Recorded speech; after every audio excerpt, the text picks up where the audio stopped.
வணக்கம் தோழர்களே, நான் சுந்தரவள்ளி. அண்ணன் விஜய் தலைமையிலான ஆட்சி இன்றைக்கு ஒரு பட்ஜெட்டை அறிமுகப்படுத்தியிருக்கு. அந்த பட்ஜெட்ல எளிய மக்களுக்கான எந்த கருணையும் இல்லை. உழைக்கிற மக்கள் புறம் தள்ளப்பட்டிருக்கிறார்கள். சிறுபான்மை மக்களுக்கான இடஒதுக்கீடு குறித்து ஏதாவது பேசுவாரு அப்படின்னு பார்த்தா அதுவும் இல்லை. வெறும் ஸ்டிக்கர் ஒட்டுகிற பட்ஜெட்டாக, பெயர்களை மாற்றி வைக்கிற ஒரு பட்ஜெட்டாக இந்த பட்ஜெட் இருக்கிறது அப்படின்றதா உண்மையான நிலவரம். அண்ணா எடப்பாடியார்ல இருந்து எல்லாரும் இந்த பட்ஜெட் கொடுத்தது 0. குறைந்தபட்சமாக ஒரு 10வது கொடுப்பாங்க. நம்ம அண்ணன் பட்ஜெட்டுக்கு 0 தான் கிடைச்சிருக்கு. இதுல அடிப்படையான ஒரு விஷயம் இருக்கு. டிஜிட்டலைஸ்டா மாத்திருந்தாங்க போன சட்டமன்றத்தில். போன ஆட்சியில சட்டமன்றத்துல இப்படி ஏதாவது தாக்கல் பண்ணணும்னா டிஜிட்டல் மீடியால அந்த முன்னாடி இருக்கிற கணினி திரையிலே பார்த்து படிப்பாங்க. டிஜிட்டலா மாத்திருந்தாங்க. ஆனா நம்ம அண்ணா ஆட்சியில மீனும் பேப்பருக்கு வந்திருக்கிறாங்க. இதுல இன்னொரு கூடுதல் தகவல் என்னன்னா, அண்ணன் நேற்று இந்த பட்ஜெட் கூட்டத்தொடரில் எதிர்கட்சி தலைவர் கலந்துக்க கூடாதுன்னு என்னென்னமோ படி பார்த்தாரு. கடைசியில் அவர் பண்ண அத்தனை திட்டங்களும் தோல்வியில் முடிந்து போச்சு. இன்னைக்கு உதயநிதி ஸ்டாலின் போயிட்டாரு. எழுத்தாப்புல உட்காரணும் வேற. அண்ணன் பாவம் தடுமாறி போயிட்டாரு. எந்த பக்கம் பாக்குறதுனே தெரியாம மேல பார்த்துட்டு உட்கார்ந்து இருந்தாரு நம்ம அண்ணன் விஜய். எந்த திட்டமிடலும் தெளிவா இருக்கணும் மிஸ்டர் விஜய் அப்படின்னு தான் இந்த கட்சி நமக்கு உணர்த்துது. இதுல உழைக்கிற மக்களுக்கான பட்ஜெட்டா இருக்கணுங்க. நீங்க பணக்காரவங்க, குறைந்தபட்ச பிரிவிலேஜோட இருக்கக்கூடிய ஒரு கூட்டம் இருக்கு. அவங்களுக்கு வீடு இருக்கும், கார் இருக்கும், பணம் இருக்கும், தங்க பாதுகாப்பான ஒரு வாழ்க்கையை அமைச்சிருப்பாங்க, குழந்தை குட்டிங்களை நல்ல இடத்துல படிக்க வைப்பாங்க. இது எதுவுமே இல்லாத ஒரு பெரும்பான்மை குரூப் இருக்கு. அவங்கதான் உழைக்கிற வர்க்கம். இந்த உழைக்கிற வர்க்கத்தை மைண்ட்ல வச்சுக்கிட்டு தான் ஒரு அரசு திட்டமிடலே பண்ணணும். ஆனா இங்க அதுக்கான எந்த வாய்ப்பும் இல்லை. நீங்க உழைக்கிற மக்களுக்காக முதல்ல 5 கையெழுத்து போட்டாரு ஸ்டாலின். ஆனா இவரு மொத்தமா உருவிட்டாரு. இன்னைக்கு நீங்க பாத்தீங்க அப்படின்னா, பெண்களுக்கான கட்டணமில்லா பேருந்து, அதுதான் பெண்களை வேலைக்கு அனுப்புற ஒன்னா இருந்துச்சு. 47% பெண்கள் கம்பெனிஸ்ல வேலைக்கு போறதுக்கும், தனக்கு பிடிச்ச ஒரு இடத்துல வேலைக்கு போறதுக்கும், கொஞ்சம் தூரமா போய் வேலை பார்த்து கொஞ்சம் பொருளாதாரத்தை ஈட்டுவதற்கும் பெருந்துணையா இருந்துச்சு. அது இந்த பட்ஜெட்ல இல்ல.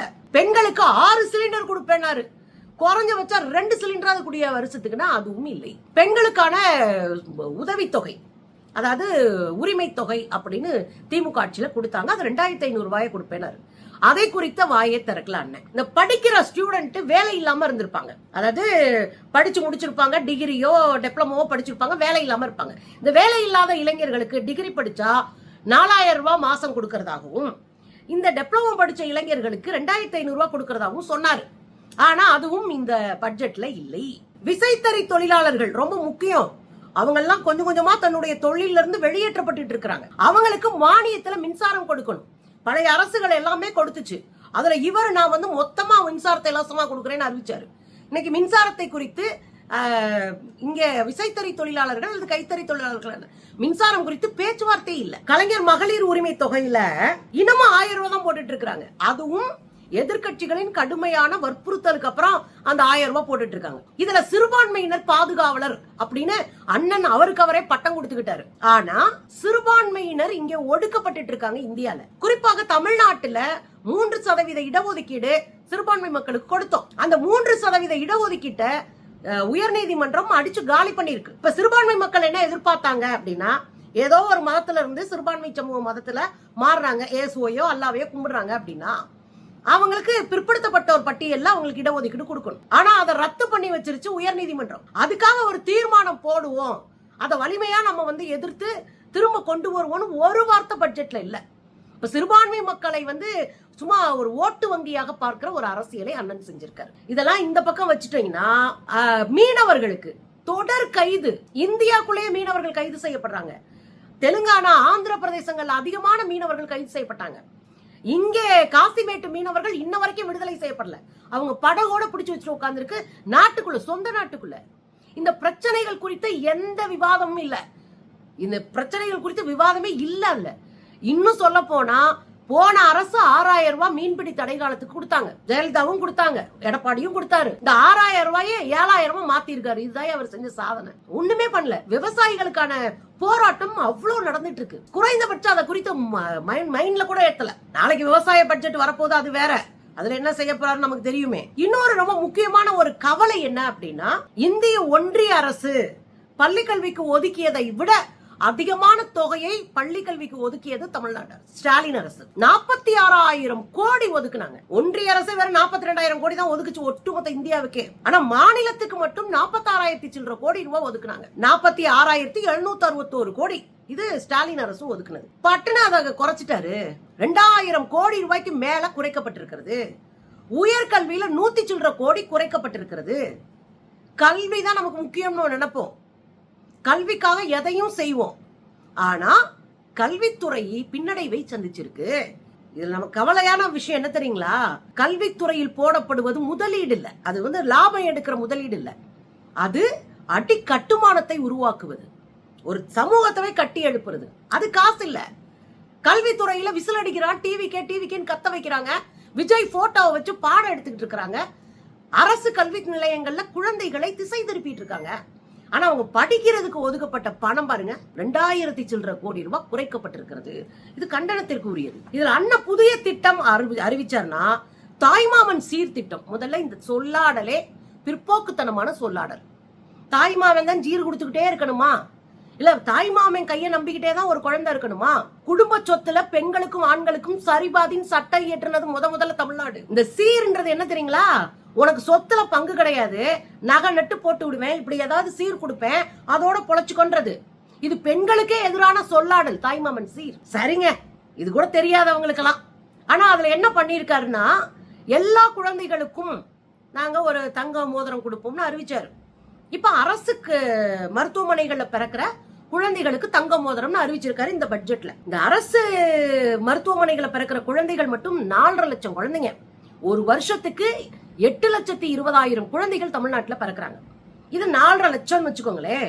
மொத்தமா 4.5 லட்சத்தை ஒரு 10,000 பெருக்கி பாத்தீங்கன்னா 450 கோடி ரூபாய் வரும். இந்த 450 கோடி ரூபாயை வைத்து மகப்பேறு மருத்துவமனைகளை சீர்படுத்தலாம், இன்னும் நவீனப்படுத்தலாம், இன்னும் சாமானியர்களுக்கு உதவுகிற வகையில இன்னும் எளிமைப்படுத்தலாம் அந்த சிஸ்டத்தை.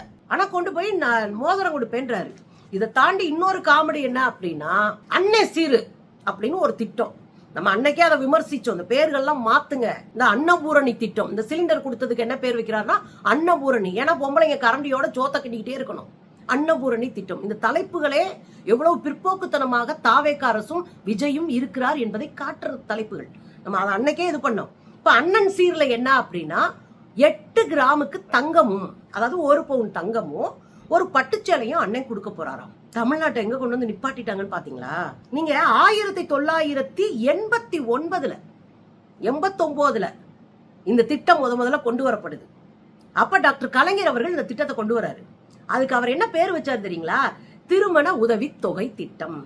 திருமண உதவினா என்ன? வர்ற எல்லாரும், கல்யாணம் பண்ற எல்லாருக்கும் இந்த ஆளுக்கு 50,000 வச்சுக்கணும் தானே கொடுத்துருக்கணும். ஆனா அவர் அது செய்யல. 8ஆம் வகுப்பு முடிச்ச குழந்தைகளுக்கு இவ்வளவு திருமணத்துக்கு, 10ஆம் வகுப்பு முடிச்சா அவங்களுக்கு இவ்வளவு ரூபா, டிகிரி முடிச்சவங்களுக்கு இன்னும் கூட ரூபா. இப்ப இதுக்குள்ள இருக்கிற அரசியல் என்ன? இந்த திருமண உதவி தொகைன்ற பேர்லயாவது பொம்பளை பிள்ளைங்களை படிக்க வைக்கணும் அப்படின்னு. அது ஜெயலலிதா அம்மா ஒரு 8 கிராம் இதே தாலிதான், தாலிக்கு தங்கம்னு மாத்தினாங்க. அவங்களுக்கும் பெரிய அளவுல இந்த திராவிட சித்தாந்தத்தோடு கல்வி குறித்த யோசனை இல்லாம அவங்க அறிவிச்சாங்க. அன்னைக்கு நம்ம அதை எதிர்த்தோம். அதுக்கு பிறகு வந்த ஸ்டாலின் அரசு தொடர்ந்து பெண் குழந்தைகளுடைய கல்விக்கு நீ எவ்வளவு படிச்சாலும் நாங்க உதவுறேன்னு மாசம் மாசம் தமிழ் புதவன் திட்டத்திலையும் இந்த பெண்களுக்கான உதவி தொகை திட்டத்திலையும் நிறைய கொடுத்தாங்க. இன்னைக்கு அண்ணன் வந்துட்டாரு, அதே பழைய பல்லவியை தூக்குறாரு. என்ன? கல்யாணத்துக்கு 1 பவுன் நகையும் ஒரு பட்டுச்சலையும் கொடுக்க போறாரு அண்ணன் சீர்னு. முதல்ல விஜய் அவர்களுக்கு நாங்க சொல்லிக்கிறோம், அண்ணன் சீர்லாம் எங்களுக்கு அவசியமே இல்லை. கூடுதல் பள்ளிக்கூடங்களை உருவாக்குங்க, கூடுதல் கல்லூரிகளை உருவாக்குங்க, கூடுதல் வேலை வாய்ப்பை உருவாக்குங்க. பெண் குழந்தைகளுக்கு அரசு கல்லூரியில படிக்கிற பெண் குழந்தைகளுக்கு பணம் கொடுத்துட்டு இருந்தாங்க. அரசு பள்ளிக்கூடத்துல இருந்து கல்லூரிகளுக்கு போற பெண் குழந்தைகளுக்கு பணம் கொடுத்துட்டு இருந்தாங்க. அதை உறுதிப்படுத்துங்க. அது அவங்களுக்கு சுமையாகி பாதியிலே படிப்பை நிறுத்திடக்கூடாது. இதுதான் நம்ம எதிர்பார்க்கிறது விஜய் அவர்களிடம். ஆனா விஜய் அவர்கள் அண்ணன் சீரு தம்பி சீருன்னு உருட்டிட்டு இருக்காரு.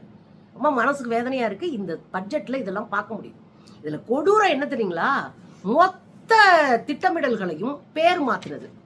இந்த ஸ்டிக்கர் ஓட்டுறதுன்னு நம்ம சொல்லுவோம்ல, அம்மா உணவகம் அப்படின்னு இருந்தது அம்மா காலத்துல, ஜெயலலிதா அவர்கள் உருவாக்குனாங்க. அதுல எனக்கு முரண்பாடு இருந்துச்சு. பின்னாடி அது குறித்து புரிஞ்சுக்கிட்டு அதை நான் திருத்திக்கிட்டேன் வேற. ஆனா அதுல கூட எப்போதுமே ஸ்டாலின் அவர்கள் ஸ்டிக்கர் ஓட்டல, அம்மா உணவகமா தான் இருந்துச்சு. அண்ணன் வந்ததுல இருந்து பாக்குறது நிக்கிறது எல்லாத்துலயும் அவர் பேரை போடுறது, அவர் கட்சி பேரை போடுறது, வெற்றின்னு போடுறது, இந்த வேலையை தொடர்ந்து பார்த்துட்டு இருக்காரு. இன்னைக்கு அவர் என்னென்ன ஸ்டிக்கர் ஒட்டினாரு மட்டும் பார்க்கலாமே. அண்ணல் அம்பேத்கர் தொழில் முனைவோர் திட்டம், இது கலைஞர் ஸ்டாலின் அவர்கள் கொண்டு வந்தது. அதுல போடுற ஒரு ஸ்டிக்கர் பேரை மாத்திட்டாரு. அண்ணல் அம்பேத்கர் அயலக கல்வி உதவி திட்டம், வெளிநாட்டுல படிக்கிற குழந்தைங்களுக்கு 36 லட்சம் கொடுத்தாரு ஸ்டாலின். அது போட்டா ஒரு ஸ்டிக்கர் அப்படின்னு ஒட்டி விட்டாரு. அயோத்திதாசர் ஆதி திராவிடர் வாழ்விட மேம்பாட்டு திட்டம், இதுவும் ஸ்டிக்கர் ஒட்டப்பட்ட திட்டம். அன்புச்சோலை அப்படின்னு முதியோர் டிஸ்ட்ரிக்ட் ஒரு முதியோர் இல்லத்தை உருவாக்குனாங்க. அதுல பகல்ல உங்களால பராமரிக்க முடியல, நீங்க 2 பேரும் வேலைக்கு போகணும்னா அங்க கொண்டு வந்து அவங்கள விட்டுட்டு அவங்கள பாத்துக்கலாம். இது ரொம்ப நல்ல திட்டம். இது பரவலா கொண்டு நமக்கு கோரிக்கை கூட வச்சோம். அதுக்கு ஒரு ஸ்டிக்கர் ஒட்டு. முதியோர் பொழுதுபோக்கு திட்டமா போராடிட்டு இருக்காங்க வாழ்க்கையோட சுயமரியாதையா வாழ்றதுக்கு.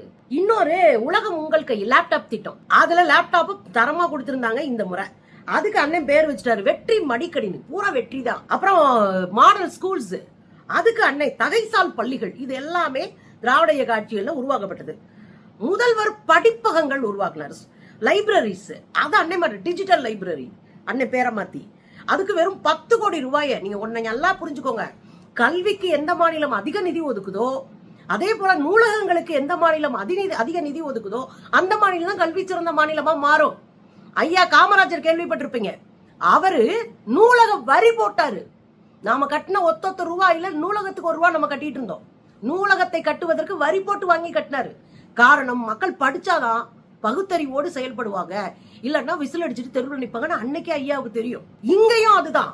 எங்க பார்த்தாலும் நூலகங்கள், பிரம்மாண்டமான நூலகங்கள் ஸ்டாலின் அவர்களுடைய ஆட்சியில கட்டப்பட்டது. அது எனக்கு ரொம்ப நெருக்கமான திட்டமா நான் பார்த்தேன். இங்க வெறும் 10 கோடி ஒதுக்கி இருக்கீங்க. இதுல நன்னிலம் திட்டம், நிலத்தை ஃபுல்லா காடுகளா மாற்றுவதற்கு, சதுப்பு நிலங்களை பாதுகாப்பதற்கான பல திட்டங்கள் செஞ்சு காடுகள் அதிகரிச்சிருக்கு. பல கிலோமீட்டர் தொலைவுக்கு காடுகள் அதிகரிச்சிருக்கு.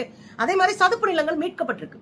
இவர் அதுக்கு ஒரு ஸ்டிக்கர் ஓட்டுறாரு, நன்னிலம் திட்டம் அப்படின்றத இவர் மண்ணின் மக்கள் திட்டம் மாத்தி விட்டு இருக்காரு. விலையில்லா சைக்கிள் கொடுத்தாங்கல்ல ஸ்கூல்ஸ்ல, அதை இவர நவீன மிதிவண்டி அப்படின்னு மாத்திருக்காரு. நான் கேக்குறேன்னா, நீங்க எல்லாத்தையும் மேம்படுத்துங்க, அதுல தப்பே கிடையாது. ஆனா ஸ்டிக்கர் ஒட்டிட்டே இருக்கணும்ன்ற அவசியம் இல்ல. ஒருத்தர் கஷ்டப்பட்டு யோசிச்சு ஒரு திட்டத்தை கொண்டு வந்து மக்களை ஒரு படி முன்னேற்றிருக்காங்கன்னா, நீங்க அதே பேர்லயே அந்த திட்டத்திற்கு கூடுதல் நிதி ஒதுக்கி இன்னும் கொஞ்சம் உயர்த்தி விடுங்க. அதுதான் ஒரு அரசினுடைய பார்வையா இருக்கணும். அப்புறம் கலைஞர் கனவு திட்டம், கனவு இல்லம்னு ஒரு திட்டம் வந்துச்சுல, 3 லட்சமோ 4 லட்சமோ கொடுத்தாங்க. அந்த திட்டத்துல வீடு கட்டிக்கலாம், இடம் இருந்தா வீடு கட்டிக்கலாம். அந்த திட்டத்தை இவங்க மாத்தி வெற்றி வீடு கட்டும் திட்டம் அப்படின்னு மாத்தி வச்சிருக்காங்க. இதுல என்ன அப்படின்னா, கூடுதலா நமக்கு ஒரு கவலை இருந்துச்சு. BA BSc இருக்கு இல்லையா, BA BSc ஒரு சாதாரண ஒரு சிங்கிள் டிஜிட்டல் வர ஒரு டிகிரி, அதான் 3 வருஷம் நம்ம படிக்கணும். இப்ப UGCனுடைய அறிவுரையை ஏற்று நம்ம அண்ணன் அதை 4 வருஷமா மாத்திருக்காரு. 3 வருஷம் படிச்சு முடிச்சுட்டு ஒரு B.Ed படிச்சுட்டு ஒரு வாத்தியாரா போயிருவோம். 3 வருஷம் படிச்சு முடிச்சுட்டு ஒரு மேல் டிகிரியை 2 வருஷம் படிச்சுட்டு ஒரு முக்கியமான தொழில் போலான்றத மாத்தி UG டிகிரியை 4 வருஷத்துக்குன்னு மாத்தி இருக்கிறாரு. இதுல கூடுதலா அண்ணன் சொன்ன விஷயம் என்னன்னா, ஊழலற்ற ஆட்சி, ஊழலற்ற ஆட்சினாங்க. 3 மாசத்துல இவங்க பண்ண ஊழல் அவ்வளவு ஒரு பட்டியலே இருக்கு. எனவே பட்ஜெட் அப்படின்றது அங்க உட்காந்து பஞ்ச் டைலாக் பேசுறது இல்லைன்னா, பட்ஜெட்ன்றது மக்களுடைய வாழ்வாதாரத்தை உயர்த்துகிற ஒரு இடம். அதுல இன்னும் கூடுதல் அக்கறையோடு எளிய உழைக்கிற மக்களுக்காக நின்றுக்கலாம். பட்ஜெட்டை எப்படி நீங்க திருப்பி திருப்பி படிச்சாலும் அதுக்கு 0 மார்க் தான் கொடுக்க முடியும்ன்றதுதான் தலைவர்களுடைய கருத்து. எங்க கருத்தும் அதான்.